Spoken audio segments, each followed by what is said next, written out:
আজ আমরা কলকাতার এমন একটা মন্দিরে আপনাদেরকে নিয়ে যাব যেখানে গেলে আপনাদের পুরো গ্রামের কথা মনে পড়ে যাবে।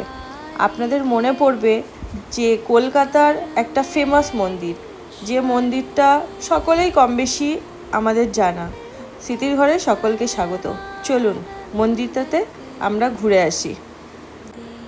এটা ন্যাশনাল হাইওয়ে, এই রাস্তাটা সোজা চলে যাচ্ছে কন্যাকুমারী। এবার আমরা মন্দিরের যে ঢোকার রাস্তা, গ্রামের রাস্তাটাতে আমরা চলে এসেছি। মন্দিরটাতে গেলে লেফট সাইডে গাড়ি পার্কিংয়ের জায়গা। এখানে আপনারা যারা আসবেন আপনাদের বেসিক্যালি গাড়িতেই আসতে হবে, কেননা এখানে বাস বা অন্য কিছুর অতটা সুযোগ সুবিধা নেই। এইখানটাতে আমাদের নাম গোত্র লিখে দক্ষিণাটা এখানে দিতে হবে। এখানে এরকমই সিস্টেম, মিনিমাম আপনাকে 100 টাকা দিতে হবে। এবার আপনার যেটা ইচ্ছে, আপনি ভালোবেসে যেটা দিতে পারবেন সেটা দিতে পারেন। নামগোত্র আমরা এখান থেকে নামগোত্র লিখিয়ে নিয়েছি। এই যে মন্দিরে ওঠার সিঁড়িটা,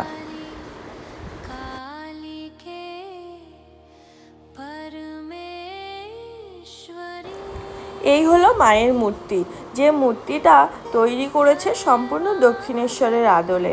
আমরা এখানে পুজো দিয়ে নিচ্ছিলাম। ঠাকুরমশাই আমরা একটা শাড়ি নিয়ে গেছিলাম, শাড়ির কুপন আনার জন্য একটু বাইরে গেছিলো। আমাদের পুজো দেওয়া কমপ্লিট হয়ে গেল, আমরা পুজো টুজো দিয়ে প্রণাম সেরে নিলাম।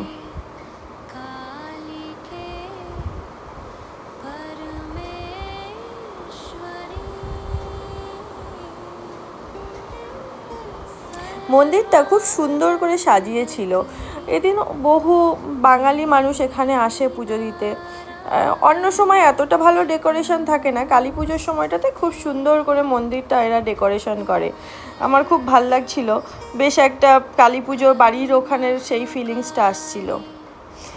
এই মন্দিরটার পাশে আরও ছোট ছোট দুখানা মন্দির বানানো হয়েছে, যেখানে আরও অন্যান্য দেবদেবী, শিব আছে, গণেশ আছে, এরকম অনেক ঠাকুরের মূর্তি রাখা আছে। আর পাশের ওই হলটা, ওখানে যজ্ঞ হয়, যজ্ঞ বা হোম এগুলো হয়।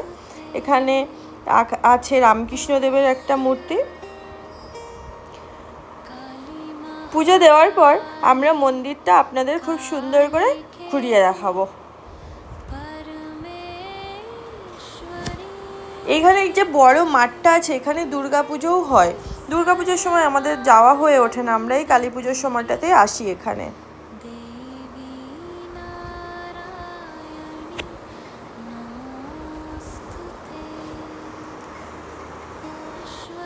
মন্দিরটা বানানো হয়েছে একেবারে দক্ষিণেশ্বরের আদলে। যেমন দক্ষিণেশ্বরের মন্দিরের পাশে ছোট ছোট মন্দির আছে, এটা ঠিক তেমন আদলেই বানানোর চেষ্টা করেছে এখানকার সমিতির লোকজনেরা। এখানে আসলে একটা অপরূপ শান্তি, ভালো লাগা তৈরি হয়। যেহেতু আমরা বাঙালি, আর বাঙালিরা সবাই দক্ষিণেশ্বরে কম বেশি বেশিরভাগ মানুষই যায়। আর এখানে আসলেই প্রথমে যেটা মনে হবে আমি দক্ষিণেশ্বরেই পুজো দিতে এসেছি।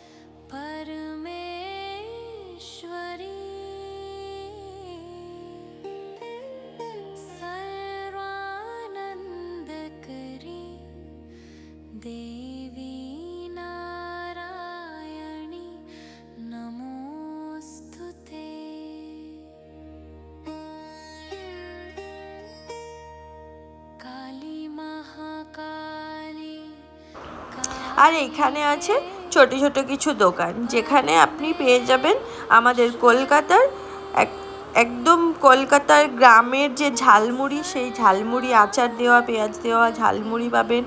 আলু ফুচকা, হায়দ্রাবাদে আলু ফুচকা মেলে না, এখানে আপনি আলু ফুচকা খেতে পারবেন। বেগুনি, আলুর চপ, এগুলো এখানে বিক্রি করছিল এরা। প্রচুর দর্শনার্থী আসছিল ওই দিন পুজো দিতে।